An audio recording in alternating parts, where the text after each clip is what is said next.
사단법인 부산의료선교회 선교본부에서 일하고 있는 이혁진입니다. 거기에 있는 세계로병원에서는 의사로 일하고 있습니다.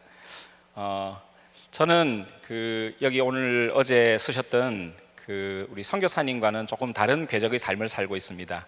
그러니까 어느 나라나 어느 부족으로 이렇게 파송받아서 그렇게 선교사의 삶을 사는 사람은 아닙니다. 그러나 선교사의 삶보다 조금 더 광범위한 선교적 삶으로 좀 생각을 하면 그 삶을 따르려고 그렇게 애쓰며 걸어온 여러 다양한 그런 모습들 중에 저의 삶도 하나의 모습이 아닌가 하는 생각을 좀 하게 됩니다. 그래서 아마 그것 때문에 저를 이곳에 세우신 것 같습니다. 제가 대학 시절, 대학 들어갈 때, 저는 모태신앙이긴 하지만 대학 들어갈 때 우리 예수님을 주님으로 영접하게 되었습니다. 코스타의 어떤 도우시는 간사님이 자기 SNS에 자기 닉네임을 쓰셨는데 그 닉네임 이름이 너무 좋았습니다. 그게 뭐였는가 하면 목수의 졸개.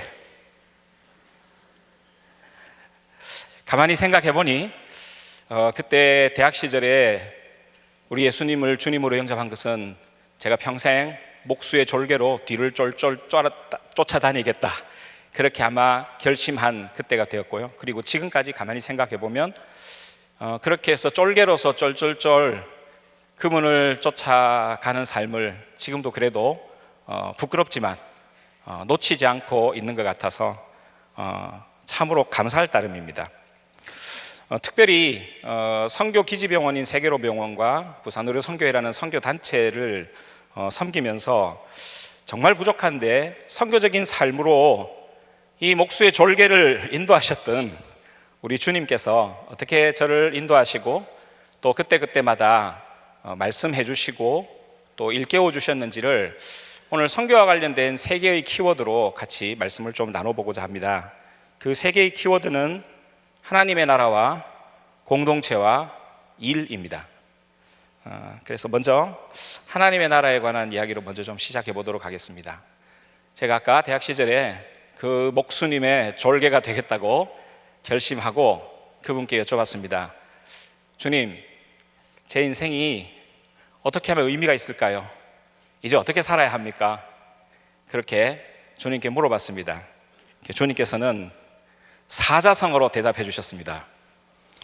그 사자성어는 마륙삼삼 이렇게 말씀하셨습니다. 마륙삼삼은 마태복음 6장 33절을 말하는 것입니다. 마태복음 6장 33절을 찾아보니까 그런즉 너희는 먼저 그의 나라와 그의 의를 구하라. 그리하면 이 모든 것을 너희에게 더하시리라. 그날로부터 하나님 나라의 이야기는 저의 이야기를 해석하고 제가 그 이야기에 사로잡히고 삼켜져 버린 그런 이야기가 되었습니다. 지금도 사실은 그 하나님의 나라 속에서 그렇게 살기 원하고 지금도 저희 삶과 저희 공동체의 삶을 해석하기를 원합니다. 또 물어봤어요. 주님, 저한테는 하나님의 나라와 그의 의를 구하라 하셨는데 주님은 어떠셨습니까? 그래서 말씀을 또 계속 공부해 봤습니다. 말씀을 공부하고 살아봤더니 정말 주님은 하나님 나라에 미치신 분이었습니다. 그렇지 않습니까? 우리가 주님의 일생을 알 수 있는 사복음서를 읽어보면 마태복음, 마가복음, 누가복음, 요한복음에 한 번도 빠지지 않고 적어도 200번 이상 나오는 단어가 있습니다. 그것이 바로 하나님 나라입니다. 주님은 공생애 시작하실 때 하나님 나라 선포하셨고 그리고 부활하시고 40일 동안 이 땅에 계실 때조차도 하나님의 나라를 이야기하셨습니다. 저는 좀 한 가지 이해가 안 됐습니다. 주님이 부활하시고 40일 동안 이 땅에 시간이 40일밖에 없으신데 일종의 버킷리스트를 한번 생각해 봤어요. 내가 만약 주님이라면 40일 동안의 버킷리스트를 뭐로 작성할까? 제일 먼저 저는 빌라도를 손보려고 생각했을 것 같습니다. 두 번째는 대제사장과 그의 쫄개들, 그리고 내 손과 발에 못 박은 놈들, 그리고 내 옆구리에 창 찔른 놈, 뭐 이런 놈 찾아가가지고, 그 다음 또 있죠, 제자들. 제가 십자가에 달렸다고 생각할 때 아무도 제자리를 지키지 않고 심지어 나를 3번이나 부인했던 모모 제자 불러서 엎드려 뻗쳐 옆으로 굴러 좌로 굴러 이렇게 하고 싶었습니다. 근데 주님께서 그 40일 동안 사도행전 1장 3절을 읽어보면 그렇게 말씀하지 않으셨습니다. 주님은 그 시간에 40일 동안 제자들에게 하나님 나라의 일을 말하셨다, 이렇게 이야기하셨습니다. 그 40일을 온전히 하나님 나라의 일을 말씀하시는 것으로 다 보내시고 승천하셨다는 겁니다. 그러니 주님의 삶 전체는 하나님 나라에 완전히 사로잡힌 삶이었다는 것입니다. 그래서 제가 주님께 또 저희 삶을 살면서 여쭤봤습니다. 주님, 하나님 나라가 뭡니까? 하나님 나라가 도대체 뭡니까? 보통 우리는 하나님 나라 또는 천국 이런 이야기를 하면 어떤 것부터 먼저 생각하죠? 저희들 같은 경우에는 예를 들면 이제 검은 상복, 며칠 후 요단강 건너서 만나리, 뭐 이런 거 생각합니다. 그런데 사실 성경을 읽어보면 하나님 나라가 우리가 죽어서 우리 영혼이 훨훨훨 어느 강을 넘어서 날아가는 그런 나라라고 말씀하신 적은 제가 읽고 알기에는 없습니다. 하나님 나라는요, 실체이고 실제라는 사실을 주님이 계속 말씀해 주셨습니다. 이것의 이해를 돕기 위해서 제가 가만히 성경을 읽다 보니까 주님께서 지혜를 주시더라고요. 제가 초등학교 사회 시간에 나라를 이루는 3가지 요소를 배웠습니다. 그 나라를 이루는 3가지 요소 다 아시죠? 그죠? 주권, 국민, 영토입니다. 그런 관점에서 성경을 읽어서 하나님 나라를 보니까 성경이 모두 하나님 나라 이야기더라는 거죠. 여러분, 창세기 1장에 보면 하나님께서 세상을 창조하신 기사들이 나옵니다. 근데 그 기사가 가만히 보면 이 하나님 나라로 이루어져 있습니다. 주권자이신 삼위일체 하나님께서 말씀으로 세상을 창조하시고 거기에 하나님의 형상을 따라 지음받은 하나님의 백성을 그 삼라만상 위에 두시고 통치하시며 함께 영원히 행복하게 사시겠다는 하나님의 나라의 비전이 창세기 1장과 2장에 있었습니다. 그리고 우리의 성경 제일 마지막에 이 세상의 모든 역사와 삼라만상의 운명이 어떻게 될 것인가 할 때 그것은 재창조로 찬란하게 그 종지부를 찍습니다. 그건 사실 종지부가 아니라 거기서 또 새로운 시작이 영원하게 이루어지는 것이죠. 그런 관점에서 보면 성경은 하나님 나라에서부터 시작해서 하나님 나라로 끝난다는 것입니다. 하나님 나라가 가지고 있는 3가지 요소를 가만히 생각해 보니 이것은 실제로 우리 속에 일어나는 일들입니다. 왜냐하면 하나님의 주권이 작동하시고 그 주권을 따라 살아가는 하나님의 백성이 있고, 그리고 그 백성들이 그 주권이 실효 지배하는 땅에서 살고 있다면 그것은 우리가 오늘 하나님 나라를 이미 경험하는 삶이라는 것을 이야기하고 있다는 것입니다. 성경은 그러한 하나님의 나라에 관한 이야기로 가득 찼을 뿐 아니라 예수님께서는 그 하나님 나라의 3 요소를 자신의 삶 속에 완전히 녹여내고 살아내셨을 뿐 아니라 그것을 우리를 통해서 확장해 나가시는 그런 어떤 이야기들을 성경에서 해주셨다는 것을 제가 깨닫게 되었습니다.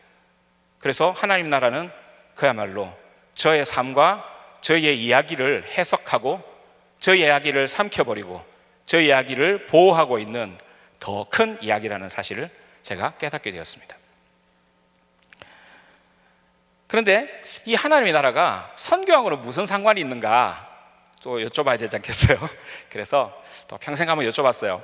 주님, 이 하나님의 나라가 제가 이렇게 몸담고 있는 이 선교, 또 선교적인 삶이란 거하고 무슨 관계가 있습니까? 라고 여쭤봤습니다. 그랬더니 주님이 또 말씀해 주셨습니다. 누가복음 4장 43절에 보면 이런 말씀이 있습니다. 제가 한번 읽겠습니다. 예수께서 이르시되 내가 다른 동네들에게도 하나님 나라 복음을 전하여야 하리니 나는 이 일을 위해 보내심을 받았노라 하시고, 이렇게 이야기하셨습니다. 여기서 중요한 단어가 보내심인데요, 우리가 선교라고 하는 이 단어의 원래의 어원은 보낸다, 보내심을 받는다입니다. 보통 선교라고 이야기할 때 뭔가 내가 좀 다른 문화권의 사람들에게 뭔가 한 수를 가르쳐주러 가겠다는 그런 어떤 생각들이 좀 팽배했던 시절이 있었습니다. 그러나 성경은 사실 선교라는 단어 자체에 대해서는 전혀 언급을 하지 않습니다. 여러분 혹시 성경 이 온라인 성경이랑 찾아보시면 선교라고 하는 단어를 한번 검색을 해보세요. 성경 신구약 다 찾아봐도 선교라고 하는 단어 자체가 없어요. 그러나 성경은 선교로 가득 찬 단어입니다. 왜냐하면 선교는 보내시는 하나님, 보냄을 받은 선교사들의 이야기로 가득 찬 이야기이기 때문인데, 그 선교의 목적이 뭐냐는 것을 주님이 말씀하셨습니다.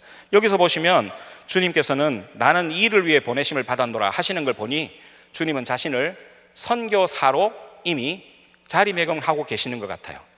주님 스스로 자신을 선교사라고 말씀하시는 거죠. 근데 그도 그럴 것이, 요한복음을 여러분 읽어보시면, 한번 여러분 빨간색 펜을 가지고 요한복음을 읽어보시면서 보낸다라는 단어가 몇 번 정도 나오는가를 읽어보시면 적어도 40회 이상 나옵니다.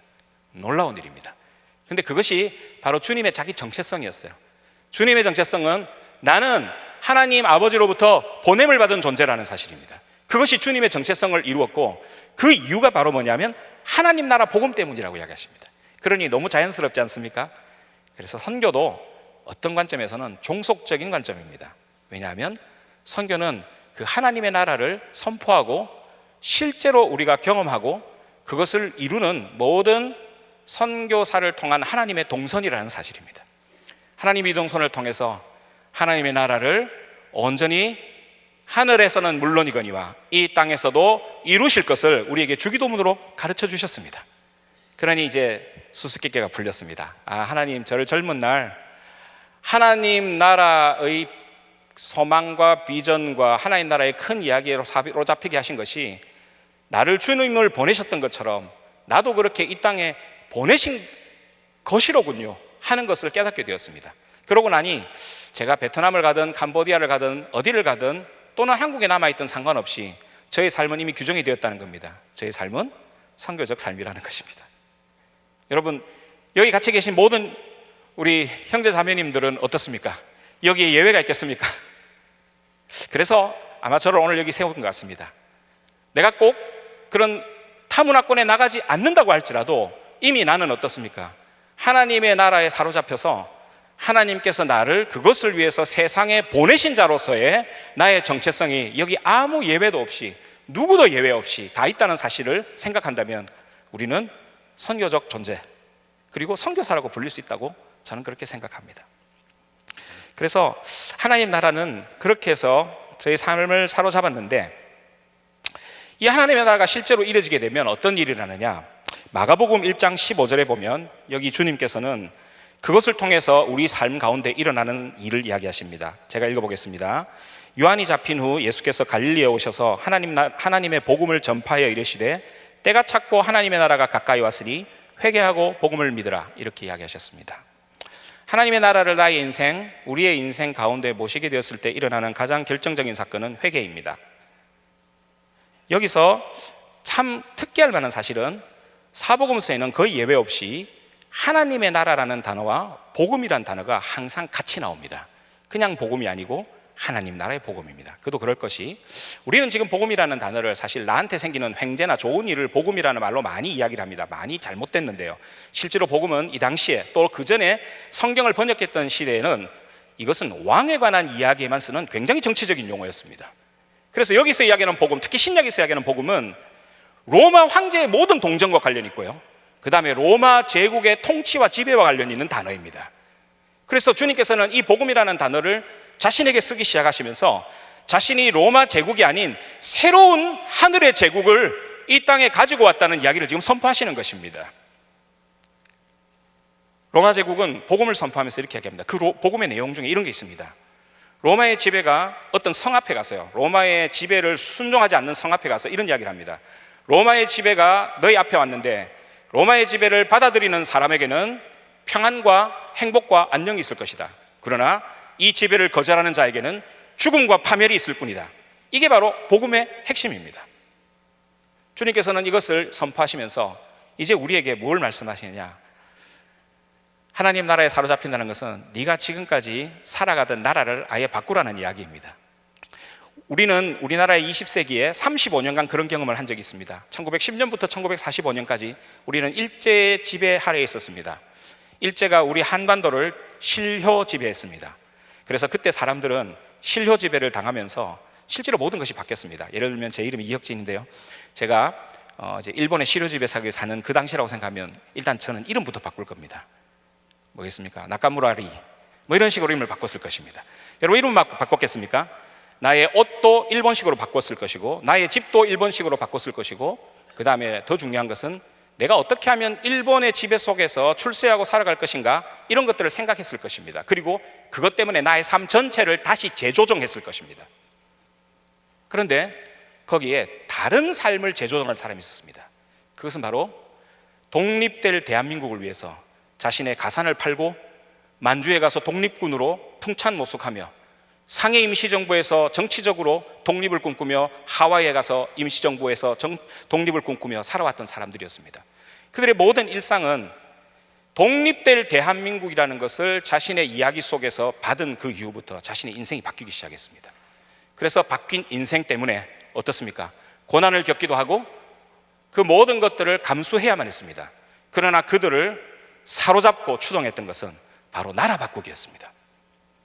저는 선교의 핵심이 나라 바꾸기에 있다고 생각합니다. 여러분 한번 같이 이야기해 봅시다. 나라를 바꾸자. 나의 나라를 바꾸자. 이게 십자가의 복음과 관련이 있습니다.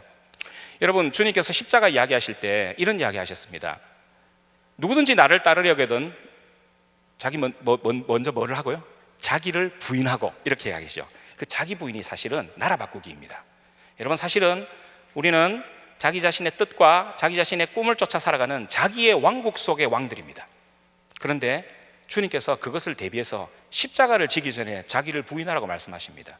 주님도 이 시험에서 벗어날 수 없으셨습니다. 그래서 겟세마네 동산에서 하나님의 뜻과 자신의 뜻이 충돌했습니다. 즉 하나님의 나라와 예수님의 나라가 충돌했어요. 좀 이상하죠? 그런데 주님께서 3번 기도하셨어요. 3번 기도하시면서 뭐라 그러십니까? 기도할 때마다 내 뜻 아니고 아버지 뜻. 그것은 바로 주님께서 제일 마지막에 그 십자가의 핵심이 무엇인가를 아셨습니다. 십자가는 나의 나라를 포기하고 그분의 나라를 붙잡는 것입니다. 그것이 선교 핵심이라는 것입니다. 나라를 바꾸자. 나라를 바꾸자. 그래서 목수의 졸개로 그렇게 나라를 바꾸며 지금까지 걸어왔던 것 같습니다. 오늘 어제 이야기하셨던 모든 선교사님들 삶 중에 공통점이 있습니다. 바로 그것입니다. 나라를 바꾼 것.